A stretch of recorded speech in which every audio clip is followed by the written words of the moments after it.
Our differences worldwide would vanish if we were facing an alien threat. Perhaps we need some outside universal threat to make us recognize this common bound.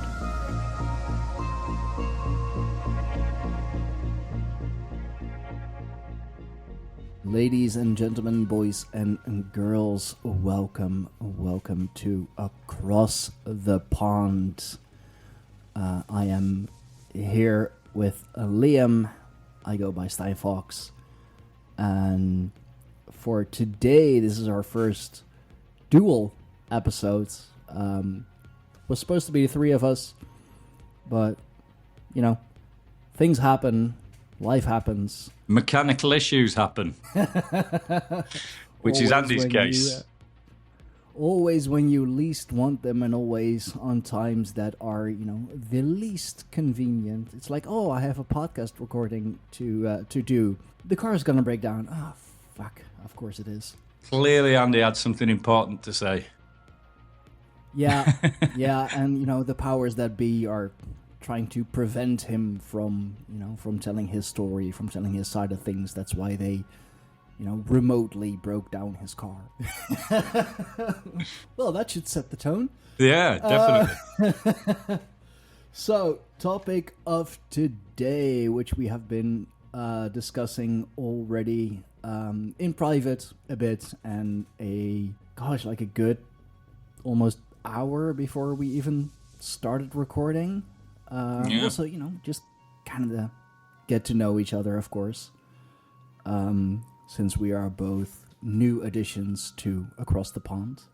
Yeah, gonna talk about, you know, a very hot topic. Seems to be getting hotter. I don't know. It's a daily almost monthly? At the moment. Daily even. Yeah, you're probably right. Realistically, I think maybe I'm overshooting things a little bit. Yeah, probably, maybe on a weekly basis, things are progressing. Yeah. In this arena. You know, aliens and UAPs, or UFOs, or what is it? Unidentified. I mean, is that still like UAP? Yeah, UAP is so the new moniker they've attached to it. Yeah. So a few years ago, I think that they had a big issue with people calling them UFOs because it's too much of a buzzword in the sci-fi community, and it's almost not in touch with the realms of reality. So I think they did a rewording of it just to sort of lend some more credibility to it. So they've gone with UAPs, unidentified aerial phenomenon. Yeah, giving it a shiny new coat. Seems to have done the trick, though. Yeah, it does. And they're not just aerial, like they seem to like come out of the water. Absolutely, as well, yeah. Like underwater basis. Yeah, and I think it's a good starting point. I think for those who are listening and tuning in that may not have their finger on the pulse of this topic, it's I think it's important to set the scene on just how relevant this topic is at the minute. This isn't, you know, like yesteryear where the tinfoil hat brigade would come out and start talking about UFOs and everybody else would laugh at them. You know, this has really picked up momentum massively, especially in the last 8 years or so, which we touched on earlier with the New York Times releasing those leaked videos from the Pentagon. And that's when sort of things really started hotting up in the mainstream as it possibly could be. Maybe not on the mainstream media, but there are you know, news outlets and journalists on the fringe of mainstream that are talking about this, and there are very important people also joining in with the conversation. And I think, like I said at the beginning of this statement, is paragraph, should I say, is to really set the scene that this isn't just, you know, crazy talk anymore. This is real talk that is happening daily between some of the most influential people on this planet. This is a very, very real subject. And it's very serious, and it needs to be taken seriously. Yeah, I mean, if, you know, all the top people from the world's governments are, you know, taking it seriously, and especially from a military standpoint, taking it as a credible threat, even. Absolutely. Which is something, you know, that we could get into, because there has been at least one project dedicated to, alien threats or, threats from outside of our planet, at least. But yeah, if the military is taking it seriously, if the government is taking it seriously from just face value, whether you believe those are credible people or not, they are very high up. They do, they're very credible people. They have the papers, they have the studies, they have the credentials. So if they're taking it seriously, sure. They've got the receipts. Maybe we should start taking it seriously as well, and not just as something that, as you put so eloquently, the tinfoil hat brigade can't stop talking about. Well, the reality of the situation is everybody on this planet is taking it seriously, apart from the general public. Now, why is that? That's the question. Why is it the public who are not taking it seriously, yet everybody else is? All the men in suits, they're taking this very seriously. And now you can argue that there is a cloak of, misleading information over the years, and I think there's blatantly been a massive effort to cover this whole thing up. And we're in 2025, and there's still people walking around in this world that don't know about this topic. So it's clear that this has been a massive cover-up. Possibly one of the greatest scams in human history, really. It really is that serious. It is, and we're not talking about little green man from Mars, because I think the general, or let's say less educated, don't want to say uneducated, but less educated public, maybe that is the view that they're still having. Maybe that's the stereotype that they're still thinking of, very much formed by popular media. Well, there's peace. Hollywood has had a major role in, how we perceive things, including aliens. Absolutely, and there is peace in ignorance. It's a lot easier to deny the existence of something rather than deal with the reality of the situation and what that could potentially mean for your own little personal piece of the world that you live in. It's a lot easier. It's as we, the saying is, isn't it? The red pill or the blue pill? Are you awake or unawake? That's the difference between the people walking around out there. I've just bothered to look into it and really take it seriously and examine the data. And that's the important thing, that none of these sort of claims are made based on hearsay. There is data. There is tangible data right there to be seen and found that backs up the claims made by various officials over the years that have categorically stated and bet their livelihood on the fact that this is a very real phenomenon. And I don't want to say threat, because I don't believe it to be a threat. And anybody that's had any experience with the phenomena has already said, and they categorically stated many a times, that there is no threat here to be had. This is from what people have said, majoritively it's a peaceful,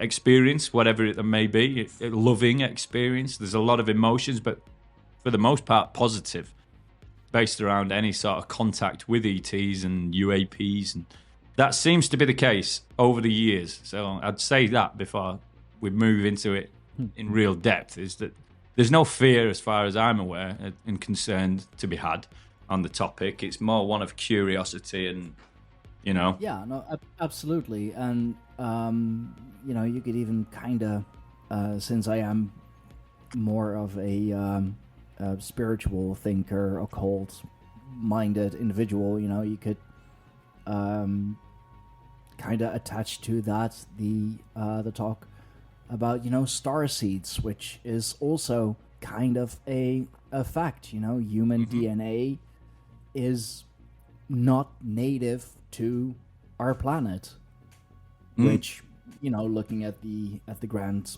scheme of things might explain a lot. It might also explain how we go around taking care, or really not taking care of our planet, but just human DNA itself has come from outer space somewhere at a certain point in time. When that was or how that came to be is, is still up for discussion. Yeah. Think of that whatever you want. I'm sure there are many different sources who will tell you many different things about it, but the fact is, we are not from this planet.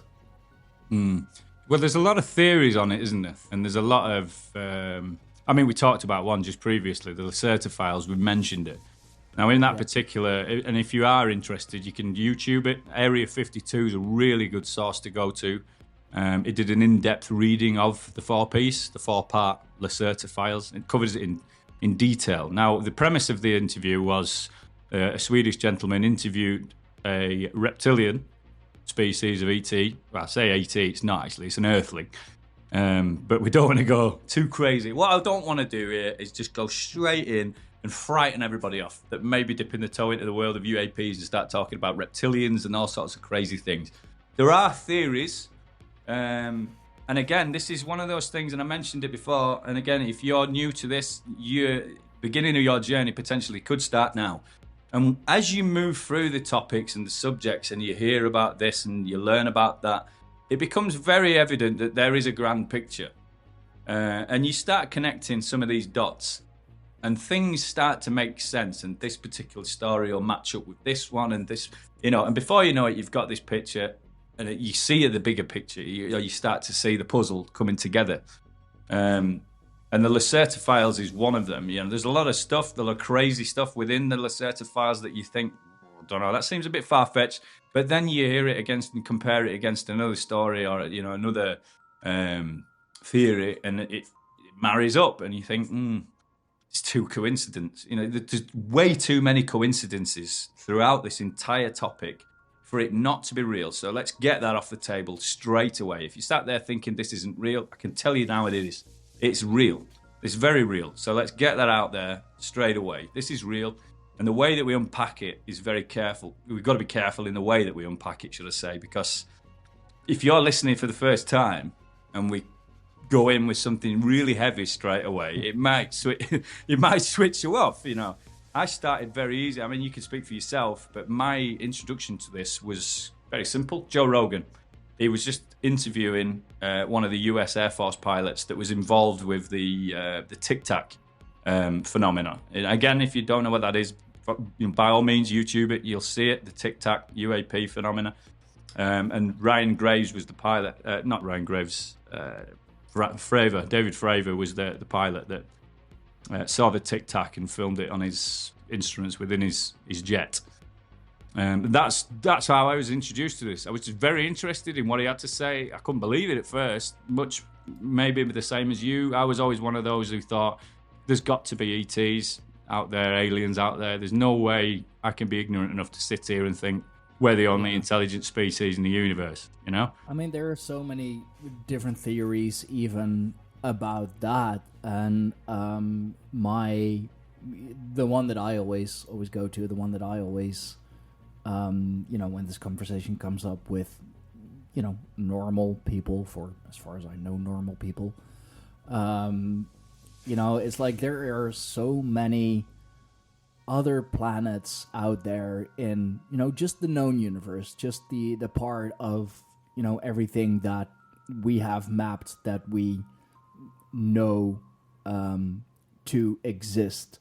There are so many planets, and there are we're also finding more and more planets who are in the so-called Goldilocks zone with their star, with their own sun, taking Earth as a base measurement, of course. So even in the Goldilocks zone, which according to like earthly physics should be a high probability of some sort of life out there, or a life form, because if it could happen on Earth, then other planets who are very similar to Earth, maybe a bit bigger, maybe a bit smaller, but in the around the same orbit, why can it happen there? That's of course the first thing that you're going to look for.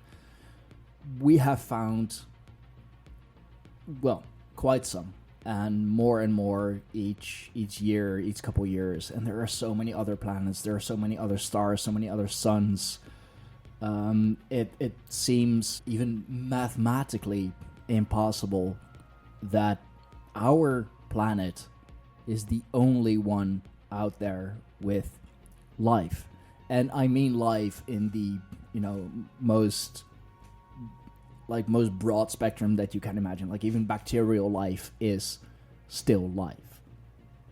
I don't necessarily mean that there are, another form of humans walking around or some other form of, bipedal creatures, intelligent life. Maybe that's out there as well. Yeah. I mean, it depends what your thoughts are on the way that intelligent life evolves. Because in nature, one thing we do know is that life always takes, and this is just physics, but life and physics, biology, everything always takes the route of least resistance. Everything. Yeah. That's evolution, life, whatever. You drop something, it falls straight down. It's the way that it is. The laws of physics, how we understand them. Now, is there an argument to suggest, possibly, that it doesn't matter where you are in the universe, if you are in a habitable zone and there is enough time and there's enough resources, life will evolve in the same way everywhere? I.e., having hands, having eyes, having the senses, is that the optimum way for a biological being to evolve, i.e. a humanoid? Is it rational to say that out there, life always takes the same path, i.e. 2 eyes, mouth, the senses, the hands to make and grasp and, make our own environment our own, essentially? Who knows? I don't know. I would like to think that we are unique. But even if you just look at life on Earth, if you look at birds, bats, certain water mammals, like dolphins, whales, they have just very large fingers, really. Especially with bats, for example, what you think are their wings or their hands, but with incredibly long fingers and very thin, flexible skin within them. So that the form is there. There seems to be some sort of a let's call it the blueprint from where everything has evolved. Is it possible that on some other planet, in some other galaxy, in some other solar system, the same thing happened? The interesting thing about life for me on this planet, and our particular little rock floating through the cosmos, is that we're the only species, I suppose, unless you take monkeys and apes into consideration, but we're the only species that has taken the evolutionary track that we have, that has allowed us to be able to manipulate our outside and worldly environment with our hands and our thoughts, i.e. to be able to build, construct, and utilize the laws of physics to our will, essentially. Why is there no other species on this planet that has done that? And that leads me on to the Lacerta thing. Has our evolution been sped up? Has somebody, an intelligent form out there, manipulated our genes? Why are we the only one who can, perceive the world in the way that we do? I do believe that there are certain primate species. I would have to look up the exact details on this, but I do believe that there are certain primate species on our planet who are now using very rudimentary stone tools. But why are we so far ahead of them? Because we're not just an evolutionary leap, we're in another realm. We're way ahead. Why? Yeah, I mean, why did we, the marsupial, why did we, as in the human Homo sapiens, why did we take that jump and say the orangutans didn't or the chimps didn't? Why? What's so special about us? Which leads me on to the Lacerta thing, and that is one of the dots that you connect from the Lacerta files. And the suggestion is from Lacerta files is there was an ET civilization that came to Earth, and they manipulated our genes in order to speed our evolution up, which would then aid them in what they were trying to do, i.e. mine resources and precious metals from the planet that we live on. Still They essentially manipulated our genes to essentially make us their worker bees. Yeah. Gonna go again. So The question that I left there was, has our genes been manipulated by another species in order to make us more efficient at doing their will, i.e. mining resources for them, which is something that is suggested. That would explain Well, why if we're so they- far ahead evolutionary than every other species on Earth. it could, but like, don't you think if they had the means, if they had the technology to do that, that they would have the technology to do it themselves? Well, You know, this like, is why again. go This through all the trouble to, grab a, random primate species or very early hominid species and inject them with whatever to or manipulate their DNA in such a way that they have become incredibly advanced. If you can do that, if you can go through all that trouble, why not just mine it yourself? If you have the tools for genetic manipulation, you have basic mining tools or the capability to make basic mining tools. Well, the thing is, today, if you take away everything that's happened over the last God knows how many thousands of years, and you take today's civilization, if ETs come down now and they tell us, or they command us, to do what they did years ago, so build a pyramid, for instance. If you come down now and you get humans to build you a pyramid, i.e. like the ones in Giza, would it be the same? Because there's a lot of argument that even archaeologists today back it up, that we as humans today with our technology couldn't do what they have done. Now, when you look back at some of the cave paintings and... Go on. No, I have a bit of a explanation for that. We're gonna have to go more into the spiritual realm.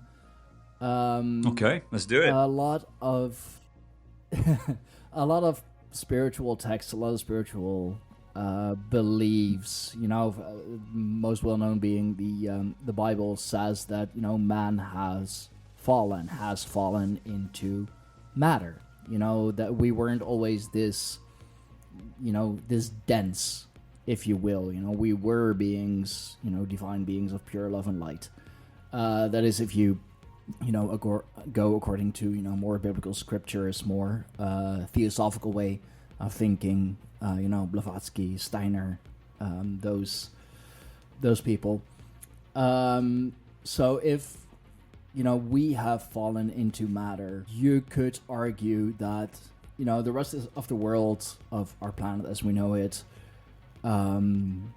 there is very dense. Not always on the same level of density as we are, but let's say the entirety of the Earth as a living being has fallen into matter. That could mean that those stones, those multiple 100,000 tons stones, were a lot less dense, a lot lighter than they are now. And it is a given fact that we are not at our technological peak. We have peaked multiple times, but in this in this round, in this go around, we're definitely not at our technological peak. So that is, it's a thought that I had. It is kind of backed up by theosophy. It is a little bit backed up by the Bible, and I want to preface, the Bible are not literal texts. They don't tell you literally what happened. The Bible is allegorical, it's astronomical, it's astrology, it's occult, it's mysticism, it's pretty much anything but literal. So falling into matter, falling into density, it would make sense that in order for us to still survive on this earth, either we would have to be placed on a denser planet, kind of also going back into the notion that our DNA is not from here. If we come from the Garden of Eden, This most definitely is not the Garden of Eden. I can tell you that much. You know, you're an Englishman. I'm a Dutchman. This is far from the fucking Garden of Eden. If it has, it's been chopped down. Oh boy, has it! A long time ago. So, you know, this is very much a dense planet, and I think with you know, the previous civilizations, there have been previous civilizations that were way more advanced, technologically advanced, spiritually advanced than we are now. So with, you know, less dense materials, I am absolutely sure it is possible, or even it has to be on a very large scale, but, you know, through the power of cymatics, sound vibrations, you can levitate objects, even rocks, you know, heavier rocks, through vibrations, sound vibrations. There are experiments done. There is a very well-known video floating around the internet of I believe it's a Russian scientist at a kind of an expo who's making 3 types of rock float. You know, one heavier than the other, and he's doing it through the use of cymatics, the use of sound, the use of vibration. So I do believe that we have built the pyramids, but yeah, it's true, we would absolutely not be capable of doing that now. Absolutely. It's no way. It's not going to happen. No, I agree. And that seems to be the general consensus from the scientific community, is that we couldn't do that now.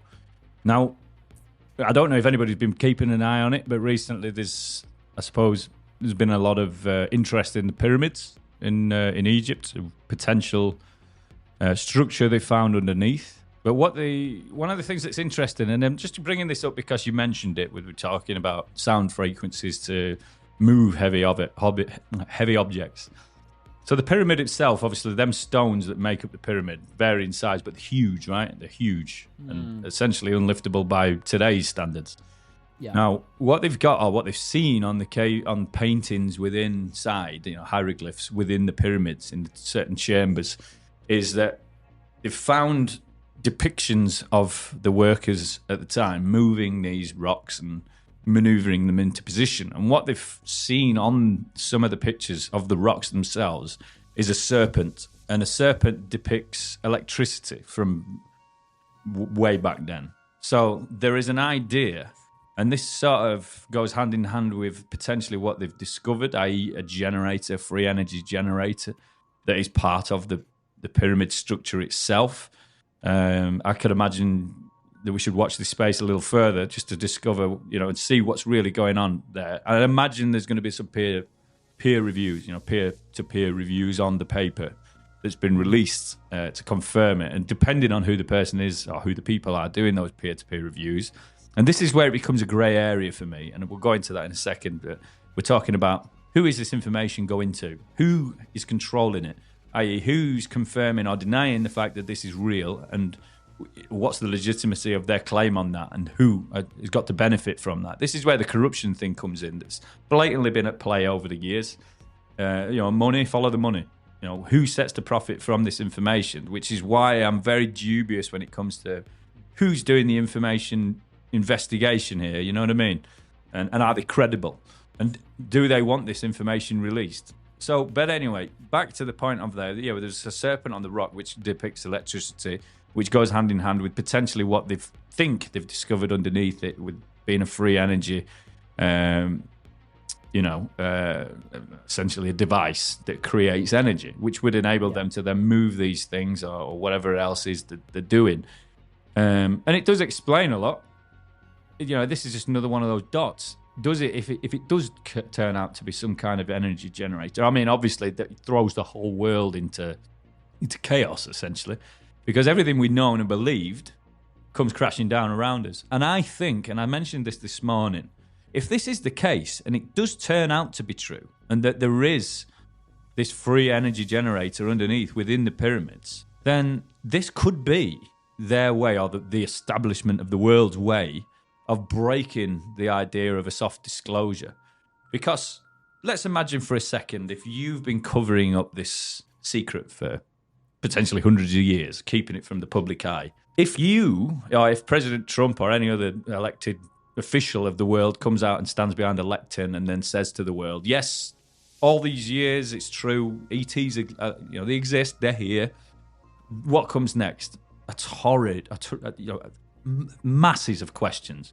And those questions aren't necessarily going to be good questions. There's going to be people who are going to be held to account for why this has been a secret, why it's been kept a secret, what reasons it's been a secret, and how much it's cost to keep this a secret. Because there's criminal activity here. And again, this is something that we'll no doubt cover in a later topic if we dig into the bones of it.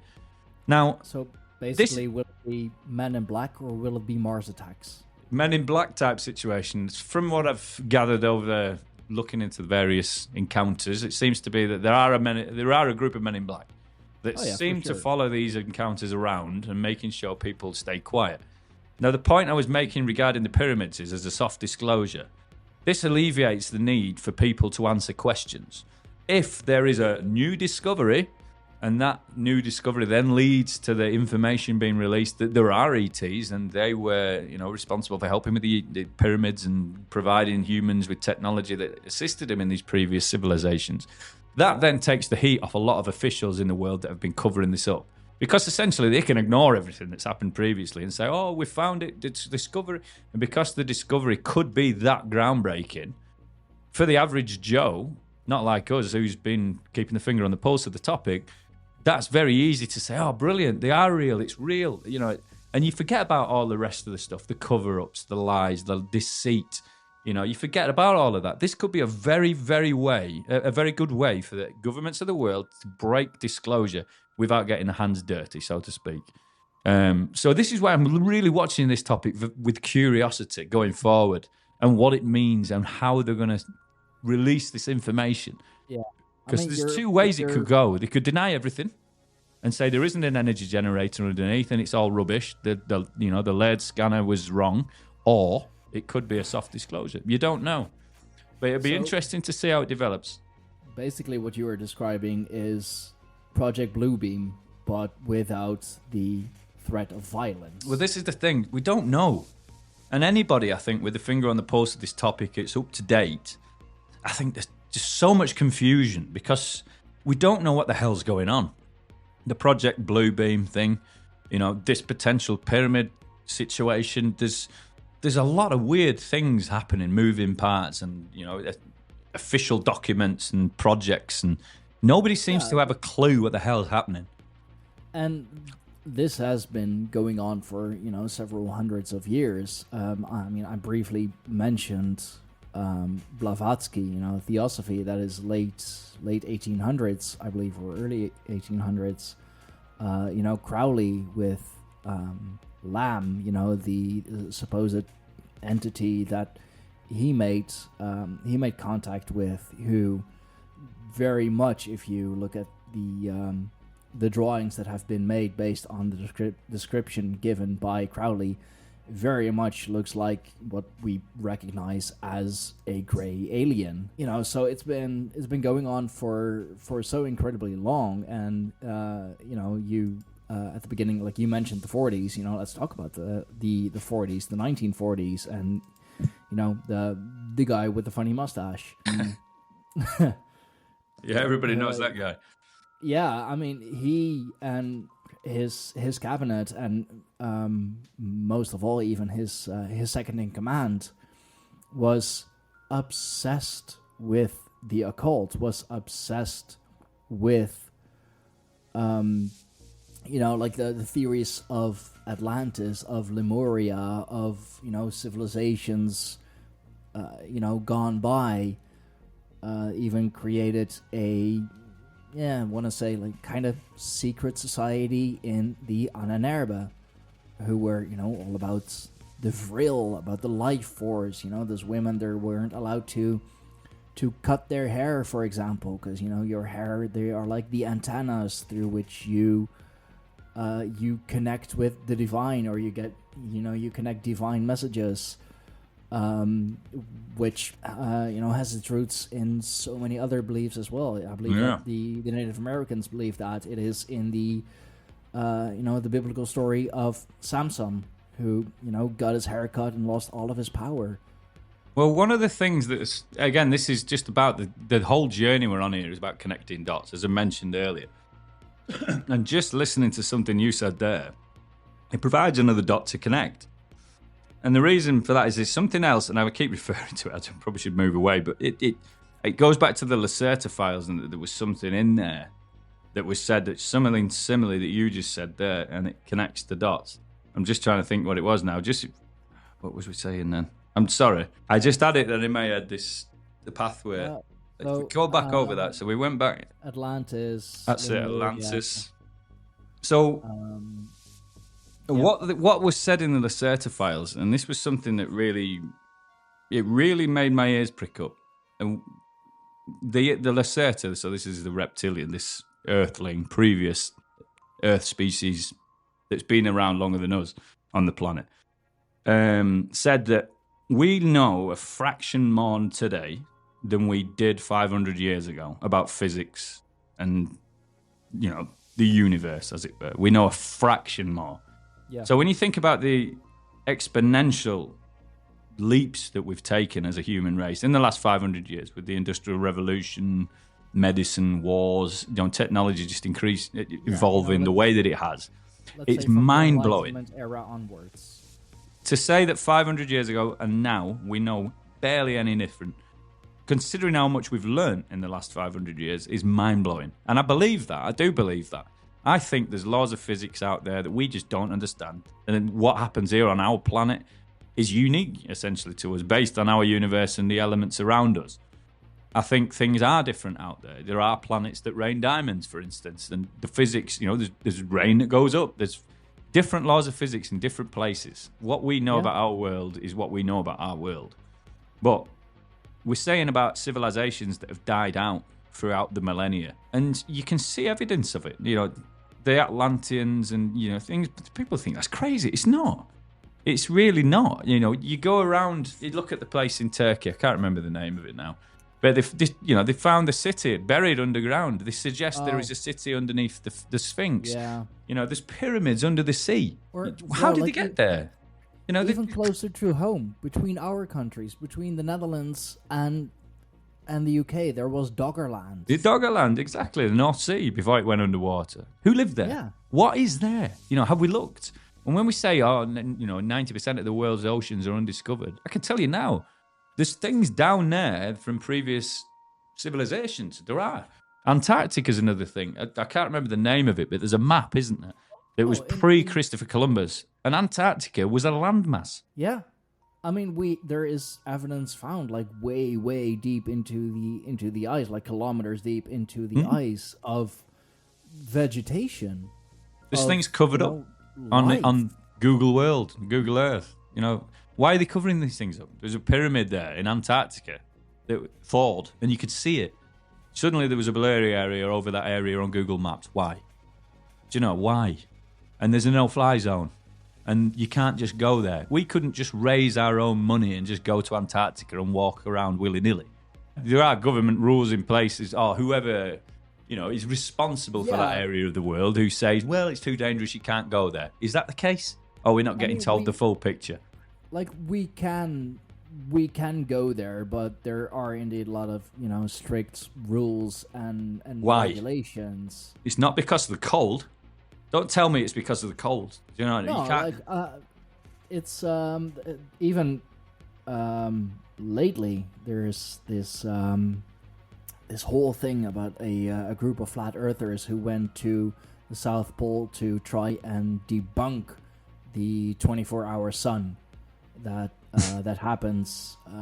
I believe like during this time of year or whenever that is.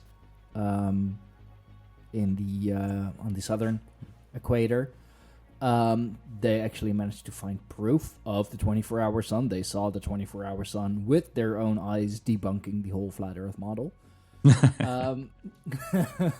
And still, there are, people it's incredible, like, right? This it's fake. They're government shills and whatever. No, it was literally some dude with his own money took two of the more let's say, high-profile flat Earth content creators with him and said, "Hey, let's go see for ourselves."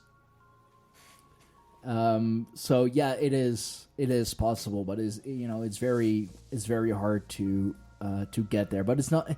It has been the notion, especially in the conspiracy realms, that you can't go to Antarctica because I don't know, like you'll be shut down, or like the whole world government will come with their army and try to fucking stop you. No, you can go to Antarctica. It's just there are research stations there. There's a lot of sensitive equipment there, and yeah, theories of more shadier things as well. Going back to the funny mustache. He's well, they had a team, didn't they, in Antarctica, the Nazis? But while we're on the subject of Antarctica, let me tell you something that I've heard, obviously, stories and tales along this rabbit hole journey of Antarctica. But one thing that is tangible, and you can't argue with this, you can have your theories about no-fly zones and green zones within Antarctica of lush life and something that we may never know without going there and physically seeing. But one thing that is true, and this is tangible evidence, NASA they carried out some experiments in Antarctica because there were some strange things going on. And they did this thing called Antarctic Impulsive Transient Antenna. Basically, they detected unusual neutrino behavior. So we're talking at the atomic level, neutrons, right? And what they did is they discovered that particles moved backwards in time at a certain area within the Antarctic. Moved backwards in time. So they essentially manipulated time-space, these particles. And there's something interesting about that. That goes against the laws of physics. Yeah, against everything. Exactly. So let me read this to you. This is from NASA. NASA's Antarctic Impulsive Transient Antenna experiment detected unusual neutrino behavior, which some scientists interpreted as particles moving backwards in time. This anomaly led to speculations about parallel universes or alternative realities. Experts caution, obviously, that there's no concrete evidence to support these claims, which is something they've obviously got to say before there's any peer reviews. But the scientific community remains skeptical, emphasizing the need for rigorous analysis. Obviously, that goes without saying on any of this stuff because, we're talking about Earth, human history-altering information that's coming to light. Essentially, we're saying that particles are moving backwards in time. Does that mean that humans, under the right circumstances in that area, would also essentially become ageless? Do you know what I mean? There's more to be. There's more to be told on this topic. Well, there's more to be told. But what we do know is, and this is fact. This isn't me fabricating it. NASA have done the experiment. They've found that neutrino particles age backwards. Or they move backwards in time. You do with that information what you will. But if you want to go down a rabbit hole on Antarctica, the North Pole, and portals around the world that connect various places on Earth, Antarctica falls into that category. Stargates. Exactly, Stargates. Yeah. Egypt being one of them. The Sphinx is a very, very famous one. I mean, it's also being said that, that was one of the reasons why the U.S. invaded Afghanistan or Iraq. I believe Iraq, because that is the, what we're told is the location of ancient Mesopotamia. So, from historical, religious, any kind of perspective, very, very interesting area. And, I mean, Saddam, say whatever you want about his cruelty, he wasn't stupid. He had stuff. He had certain things. Is that why the coalition forces went in under the guise of UN nuclear inspectors? Everybody knew there was no nuclear weapons in Iraq. I've been in the army 20 years. I can tell you now, there was no nuclear weapons in Iraq.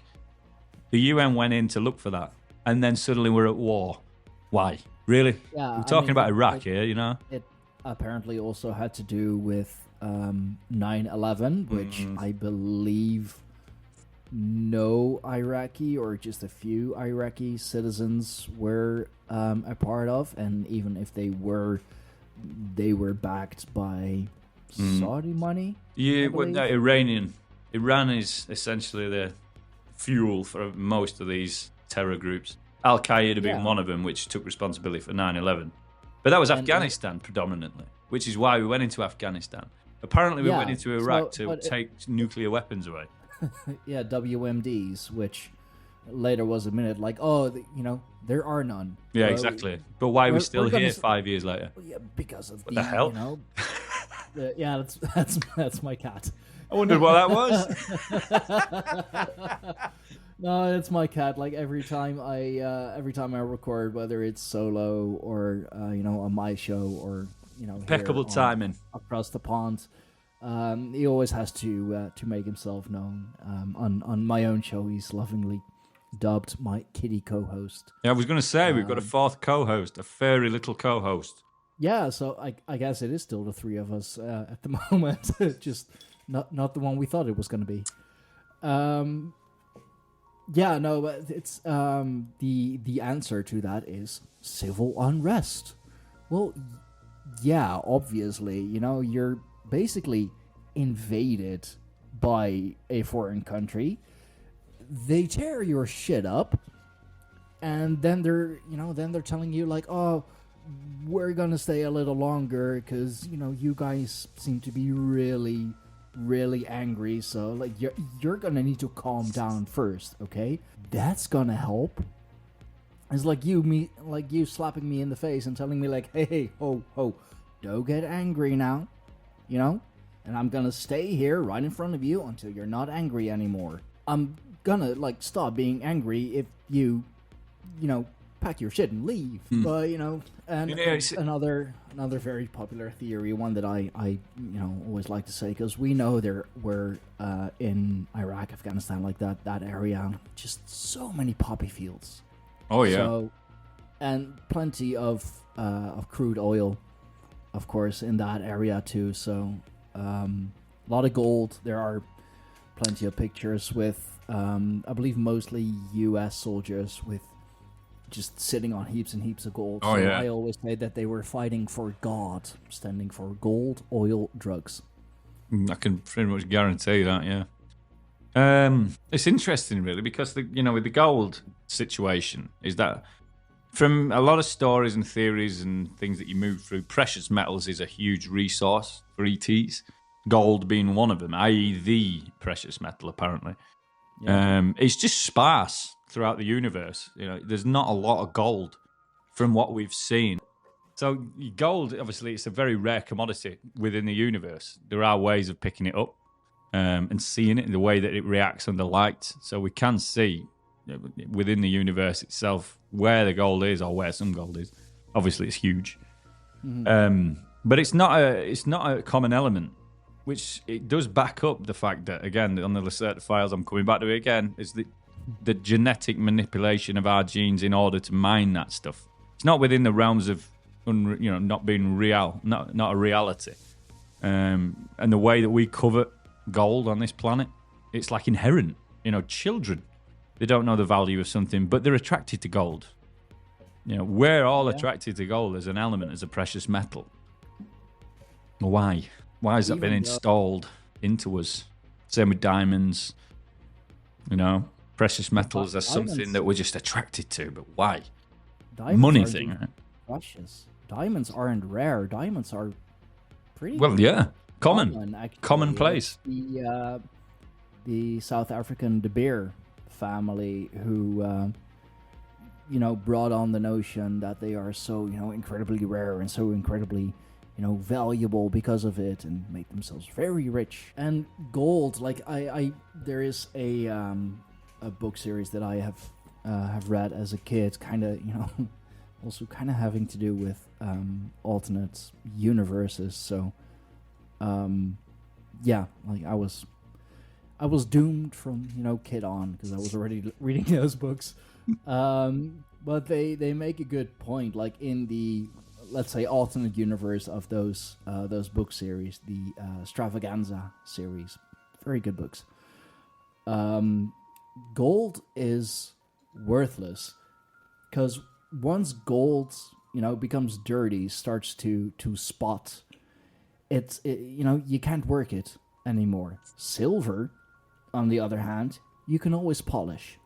Whenever silver gets, a little dirty, a little, is kind of losing its glimmer, its shimmer, you can polish it, and it's, like new again. But still, gold is what we're going for, and maybe there's an astrological link to be made. Gold reminding us of the sun, and the sun is what gives us life. It gives us warmth. It makes sure that our crops grow. It makes sure that we have plenty of vitamin D. Although a Brit and a Dutchman, vitamin D, we have to supplement it.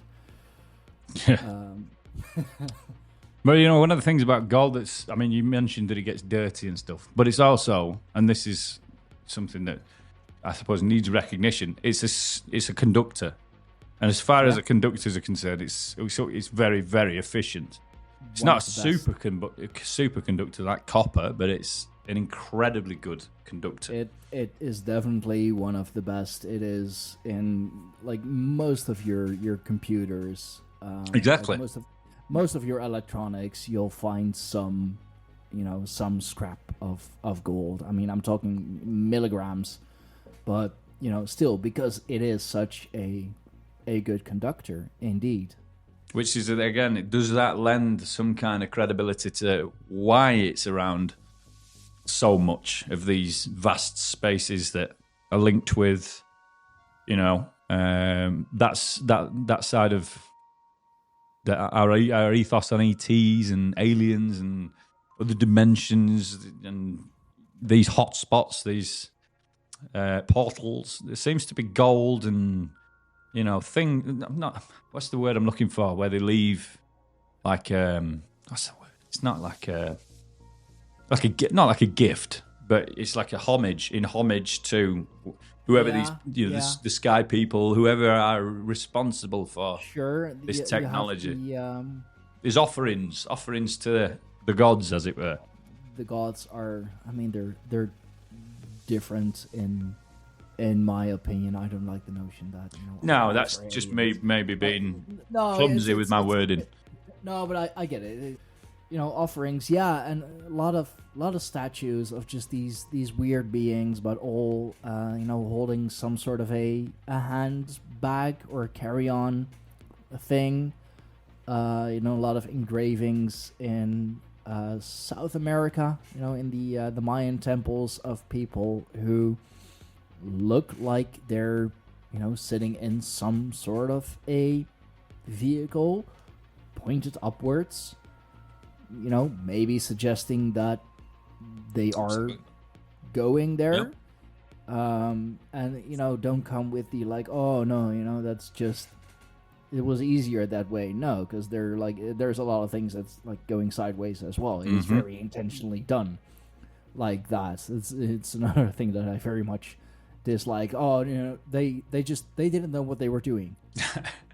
They Hell did. Yeah, Yes, were. they did. Yes, they did. Yes, they absolutely fucking did. Even those, so many thousands of years ago, they knew what they were doing. Those cave drawings, cave paintings. Of course they did. They knew what they were painting. They were painting things that they saw. And this brings up an interesting point. And if somebody is sitting there and they're thinking skeptically about it all, let me ask you this, and let me put this to you. Why, on every continent across our globe, and this is including places like Doggerland as well, and underwater, places we've lost over the years, over the millennia.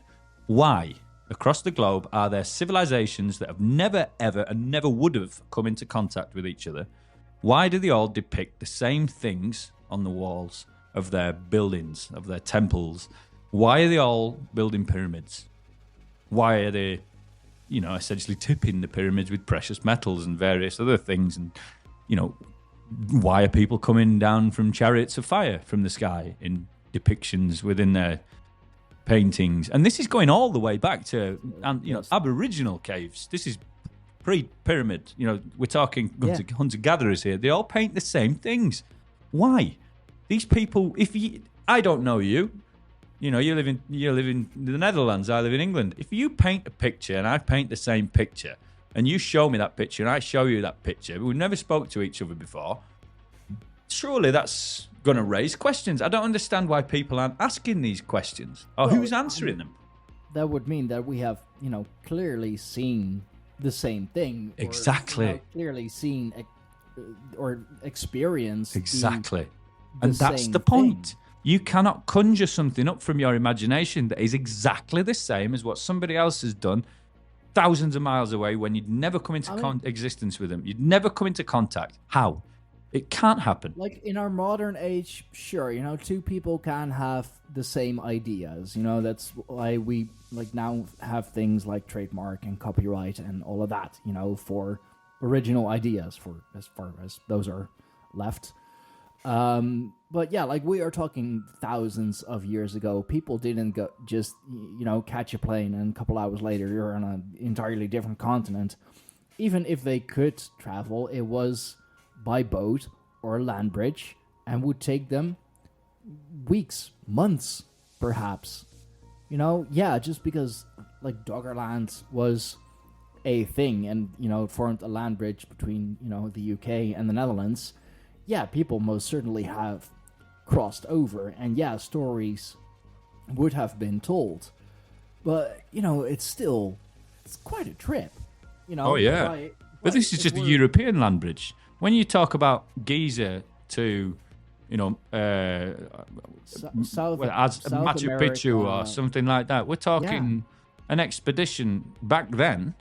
If you was to take that journey on, I mean, primitive boats, horses, yeah, we're talking, but maybe years. Maybe years to get there. Primitive boats is definitely an option. I mean, there's evidence found that as far back as the Neanderthals that they used boats, but I mean they were basically very elaborate, hollowed out trees. Yeah, I think, one of the questions you got to ask yourself is seaworthy, but it would take them hella long, months probably, even assuming they survived, because the high seas. Exactly that. And we're not talking about a nip across the Mediterranean here or the Channel, like the great empires of the world that we know, the Roman empires, the British empires. Not the Strait of Gibraltar. Yeah, we're not talking 30 about kilometers between Spain and Northern Africa. We're talking about the entirety of the Atlantic Ocean. Now, at the time, that'd have been unfathomable. We're talking Vikings are the first people from Europe to really locate North America and Newfoundland in Canada, as we've already discussed anyway. But they were way ahead of the game. You go further back than that to the pyramid times, 3,000, 4,000 years and plus. They're way before the Vikings, and they were at the pinnacle of technology as far as boat travel was concerned. And they just about did it, and nobody else did it for hundreds of years after them, by the way. So how are you telling me that people are building the same things in South America as they are in Egypt? How? With that lack of accessibility to each other's civilization. And often on the the same line as well. Like if you were to there's another thing, exactly. We know, the ley lines, if you draw circles around the earth, those are, I mean, with maps, the lines that we know, but the ley lines, they're basically our planet's veins. There are our planet's neural connections, and most of the larger, most important, buildings and sites seem to have been built on places where a lot of those lines come together. So, and let me tell you something whilst you're on that point. And this is to do with the recent discovery in the pyramids, by the way. This is a Chinese discovery. So what you just said there, you talked about the specific points on Earth where these pyramids are built and erected. It's not an accident that they've been put up there and positioned in the same way and pointing at the same things. Now, what the Chinese discovered, and this is groundbreaking, this is very recently, the same time as the underground structures. So they used their advanced layered radar system, which is what we've seen, detecting the structures underground. Yeah. And what they've found is, and this is from a distance of 5,000 miles away, by the way, there's plasma bubbles, also known as what they call equatorial plasma bubbles, so EPBs, and the hot pockets of gas that form at low latitudes and can interfere with GPS signals and satellite communications. Now, they found one of these bubbles over the pyramid of Giza. Why? Is that Plasma. a plasma bubble? Yeah, and you can, I mean, you can put it up on the screen, or you can just find it, but you can see the scan, the layered scan from the Chinese authorities, and they show you it. And there's a heat map, and there's plasma bubbles above the pyramids in Giza. Now, when you talked about what you said before, the geographical positioning of these things, is that a coincidence? Or did somebody know something? Is there a science here that we don't know about today that is lost? They knew. But the thing is, with the pyramids, like what to us are the, ancient Egyptians, the pyramids were already ancient to them.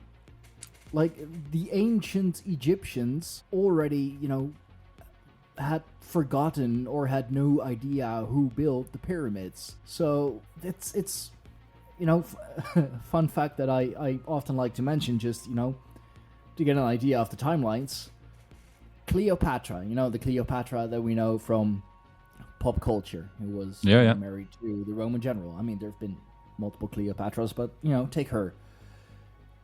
In the grand scheme of things, in the grand scheme of timelines, she lived closer to the development of the iPhone than the building of the Great Pyramids. It's incredible when you say it like that. And it's like, when you're thinking of it, I mean, I said that to my parents a while ago, and my dad was like, no way, and he started looking it up, and he's like, oh shit, yeah. And, by a few hundred years, even, not just a few decades, but like a few hundred years, multiple generations have gone past already, and they, forgot who built the pyramids and what for and what did they look like. The ancient Egyptians had archaeologists to, do research into ancient Egypt. It's when you say it like that, closer to the iPhone than the building of the pyramids, puts it into perspective quite well, doesn't it? Yeah. So I've just been looking into this. Basically, I asked AI, thank God for AI as a tool, why was the plasma above the pyramids? It's interesting because the answers that it's given me, there's four really. There's speculative ideas as well, obviously, but there's four main theories that this thing's thrown at me. And this is stuff that they wouldn't have known then, and they wouldn't have had any information on. So the first one is geological anomalies. So this is an explanation for the plasma. This is what the first one. The pyramid's unique geological location, situated near the Nile River and on a plateau, might contribute to the formulation of plasma bubbles. The underlying geology could be generating unusual electromagnetic or telluric currents influencing the ionosphere above. Again, that's something that they wouldn't know when they're building that. They wouldn't have any idea of that, surely, unless there are techniques that have been lost that we don't know about. Going by the notion that, ancient people were primitive, I mean... I don't think so. No, definitely not. I don't think they've been primitive for a long, long time. That's what I mean. It's... Because even that first answer, like, so many things have to come together in, just the right quantities at just the right time, in just the right way for that to form. I mean, I fucking suck at math, but I can do that. Well, that's the thing. Is what we need, really, is the opinion of somebody who's a top-rank engineer, a top-rank mathematician, just to say is, the possibility of this. Let's talk Turkey for a second. How realistic is this? Do you know what I mean? To do this. I mean, to get those exact figures. There's ancient construction techniques is the second theory. But again, why would you know? Unless we've lost that theory, those theologies on it. So some research suggests that the pyramid's ancient construction techniques involving precise stone placement and alignment might be creating a unique, energetic signature. And this signature could be interacting with the Earth's electromagnetic field, producing plasma bubbles. That's the second theory. But that's wild as well. That's crazy. But then still, they had to know how to place it in, that specific form, like down to the millimeter. That's my point. Probably, and on that specific place. And then, they, like, very first of all, had to know where those ley lines are, where those, those hot spots are. But I'm not intelligent enough to understand this now, and we're talking about back in the day here where people, there wasn't no curriculum. Not everybody went to school. It wasn't the done thing at the time. No. So how did they know this information? 99% of people couldn't even read or write. That was saved for the very upper echelons, and even more the priest class. Like, it was pretty much saved for the priest class to learn to read and write. So, they were also the administrators of those times. Well, monks took over that in Catholicism, didn't they? In Christianity as well. As the monks took on that mantle. They were the educated. It's still, kind of the priest class, if you will, just, taking it into a broader spectrum. Yeah. They were tasked with, writing the Bible. And so, I mean, you... First of all, you have to know how to read, to interpret the texts and then translate them in other languages, and then also have to know how to write, because you're gonna have to write it down. Especially way before the printing press, everything was done by hand. But still, those were the monks. Those were the religious people. That was the priest class, a very small class of people. 1% maybe knew how to read and write. Your average citizen, your average farmer who worked on the land from sun up to sundown, why would he have to know how to read and write? Like, he can read. He can read nature. He can read the signs in the air. He can, see, basic pattern recognition, really. That's all he needs for his job. He's a farmer. Why would he, have to learn or have to know how to read and write? Exactly. And the point that you've just made, it lends more deep thought to the topic of, if there was something, very advanced happening, but whatever the techniques were that they were using to shift, and move and maneuver these giant stones into position. Or however they did it. Who had the information on how to do it? How did they teach the populace of people who were building these things how to do it as well, if they couldn't read and write? And where did that information go? That's the question. Those are the questions that need answering, because we don't know how they did it now. Where did that information come from? How did they know? Exactly. And, it all lends to the idea that there is something has happened that is not happening. It's not happened now. It's not happening now. Or we're kept in the dark. I don't know. And this is the point of the whole point of this podcast, is that the more people that talk about these things and dig into it and unearth things and bounce off ideas off each other, the more we understand the situation, the more dots we can connect.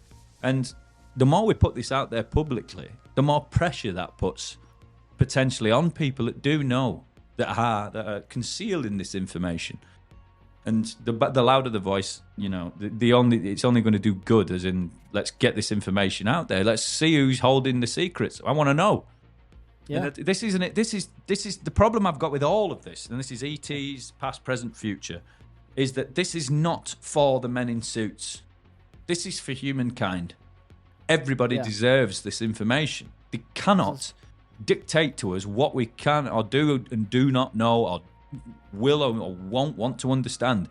That is for us as individuals to interpret. And if you take the suit off the President of the United States body and you take the clothes off my back, we're still men. We're exactly the same. So what makes him better than me as far as custodian of that information? He's still... gets out of bed one leg at a time. Exactly. We all deserve to know. This is information for us. Morning, poor Melania. Imagine getting a smooch from Donald Trump. No thanks. Or mine the other way around. But yeah. Luckily he's rich. Probably not living a bad life, is he really?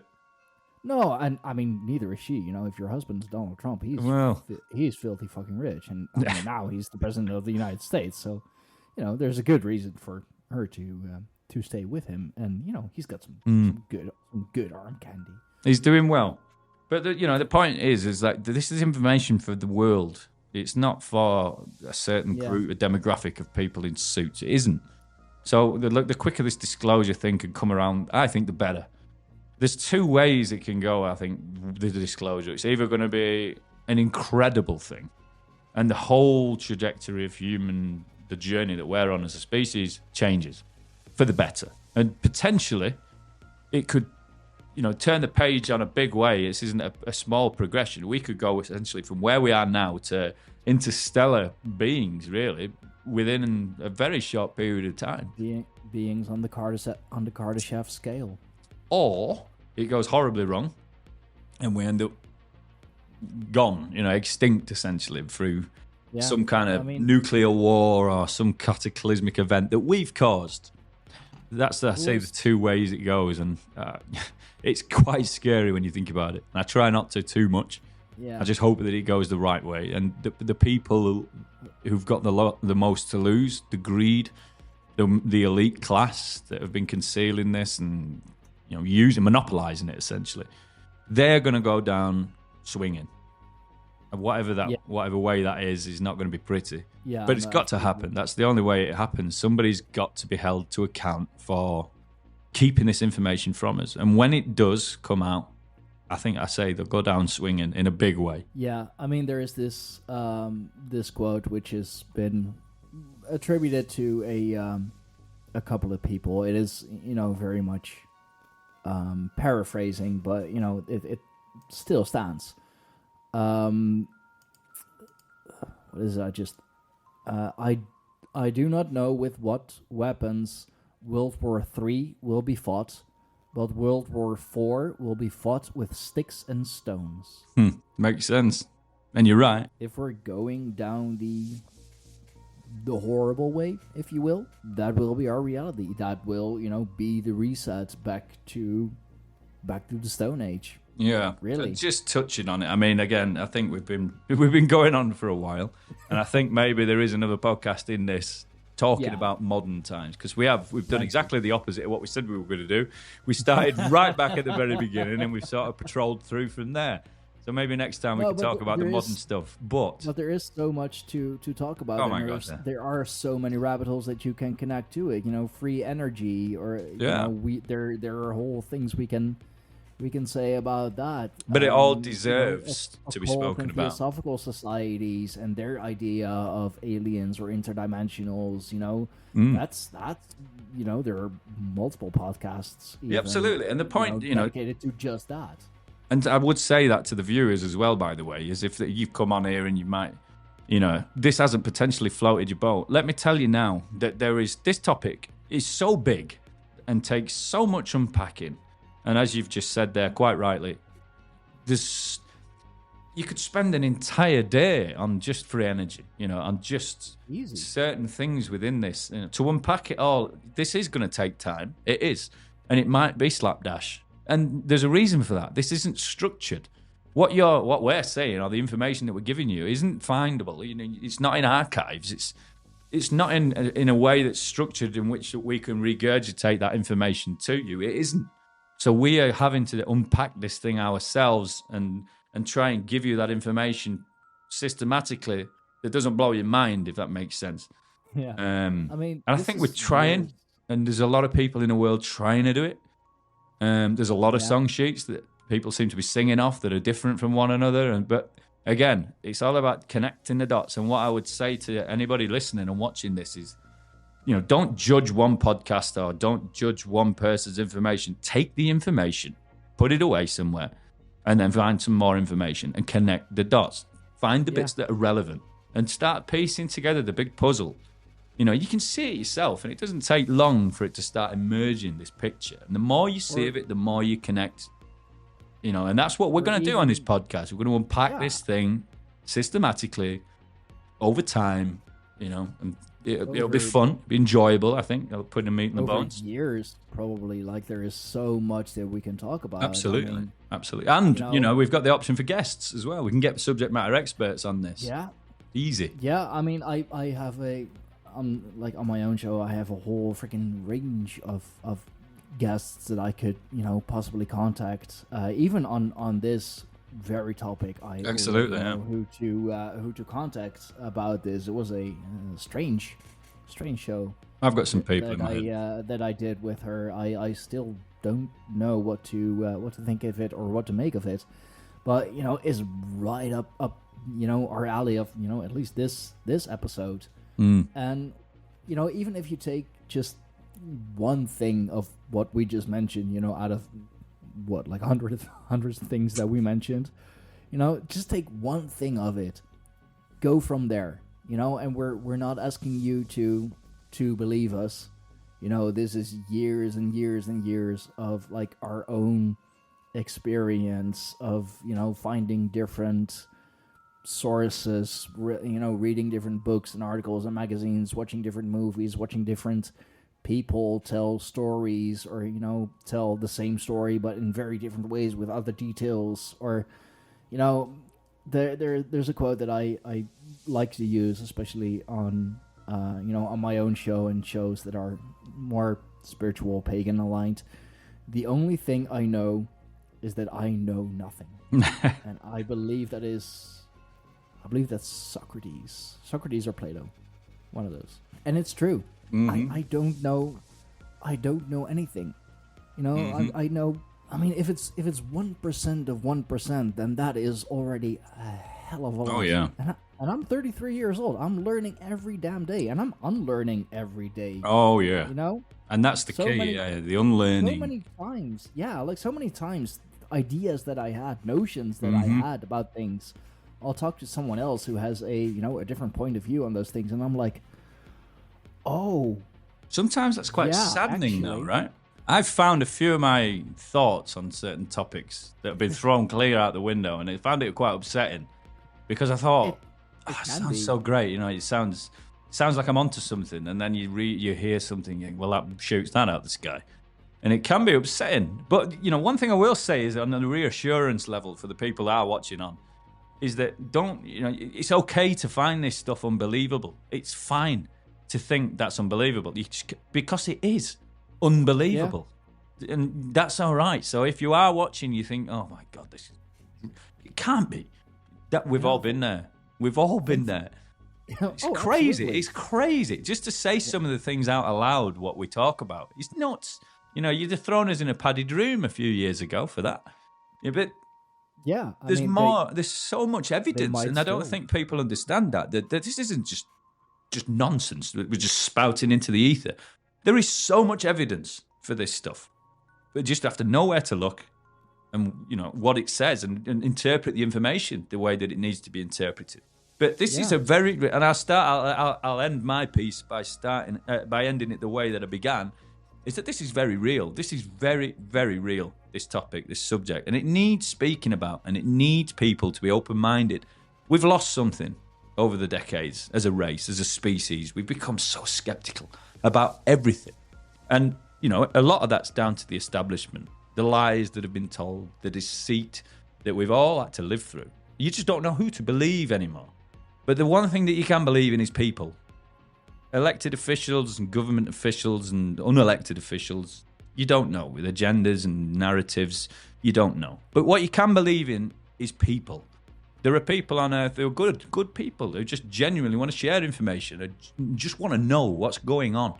And you can believe in us. You can believe in each other. You know, just listen and learn. And that thirst for knowledge, I think, is a human thing. You know, I'm very thirsty for knowledge recently. I don't know whether it's just because I'm getting older. I'm pushing on into my 30s now, at the back end of the 30s, by the way. But my thirst for knowledge in recent years has just grown exponentially. I have to learn. I have to know things.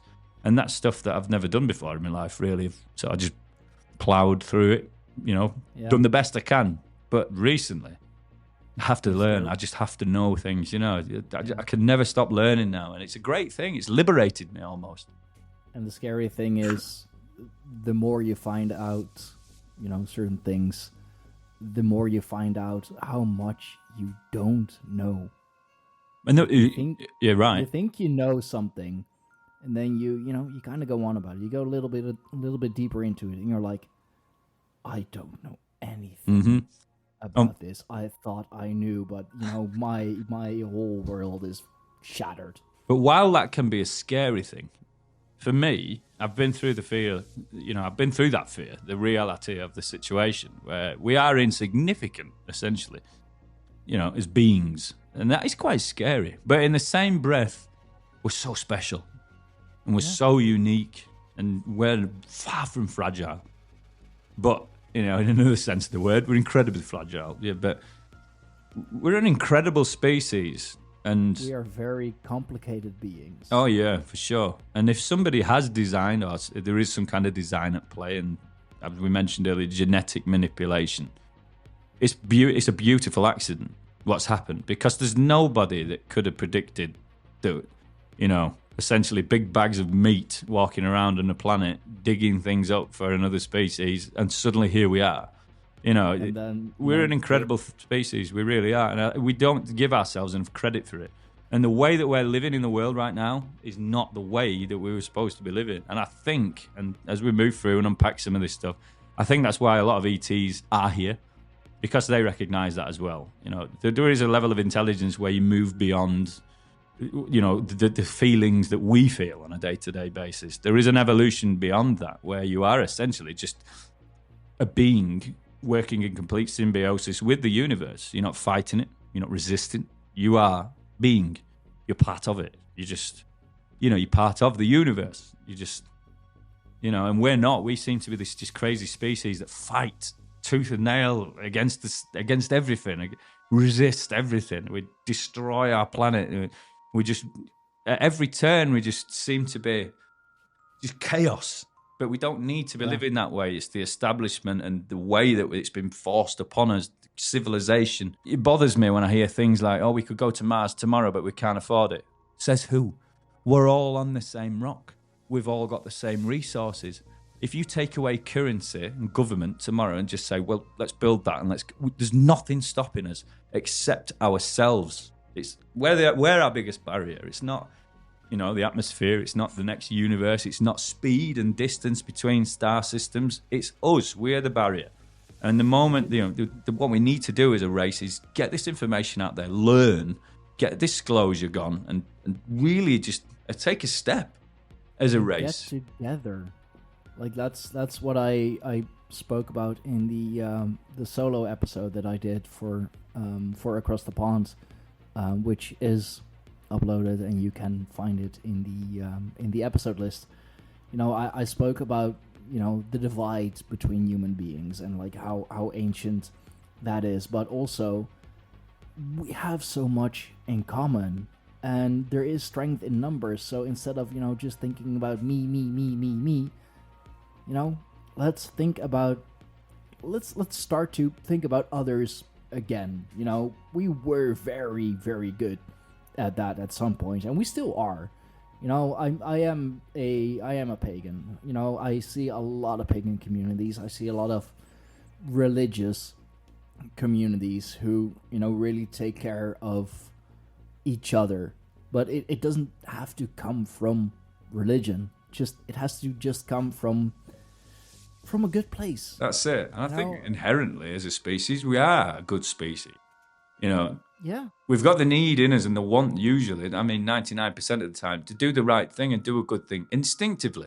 Because we've got these lovely things called hormones, and endorphins are released when we do good for other people. And that's the way we're set up, to help and do good for one another. That's why our body rewards us by releasing those hormones when we do good things. Yeah. And for some reason, it's been hammered into us through establishment after establishment that we're all scrabbling as individuals up the wall to get, to get something, whatever that be, whether it be wealth. It's the craps in the bucket. As soon as one, looks like it's gonna make it out, the rest of us just pulls it back. It's like, the fuck you are. If we're not, you're not. But I do think things are changing. from some, I've mentioned it throughout the video And a couple rapidly of times. too. Yeah, very quick, by the way. There is a shift, I believe, happening, and a major shift. The weird thing is, there's been world wars, carnage, chaos, millions dead. But I don't think anything's really had the impact on the way that the world is moving now, as it is now. Do you know what I mean? The world's changing crazily fast, and there's no world war. Yeah, there's conflict, but there's no world war that's pushing the change like in recent times. No physical, bombs and guns. Exactly, the war. traditional sense of the word. It's almost like a spiritual evolution happening across the world, I suppose. Yeah. People just don't want to be led by establishments anymore. People in suits. I think it's almost like an anti-authoritarian type evolution that's happening. I think we're looking for idols and inspiration as opposed to leaders, if that makes sense. Do you know what I mean? People that lead from the front and do good things seem to be what we're interested in, as opposed to somebody with a list of credentials as long as my arm. I don't think anybody cares about that. We take people more based on their actions as opposed to words nowadays. I think we're moving in a very good direction, scary direction, because there seems to be a lot of resistance. I mean, it's kind of like a video game, right? It is. If the scary music starts playing and there are playing enemies up now? ahead, you're going into the right direction. You just got to go through it. At a certain point, the scary music will stop. Mm-hmm. Lovely music is gonna play again, and you've progress to the next level or the next stage, and you're that much closer to the end goal.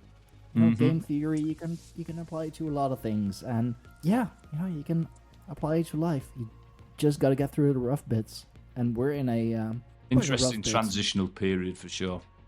But I think I've said it before. I think by the end of 2027, the full disclosure. I know we've said it's already been disclosed. I know.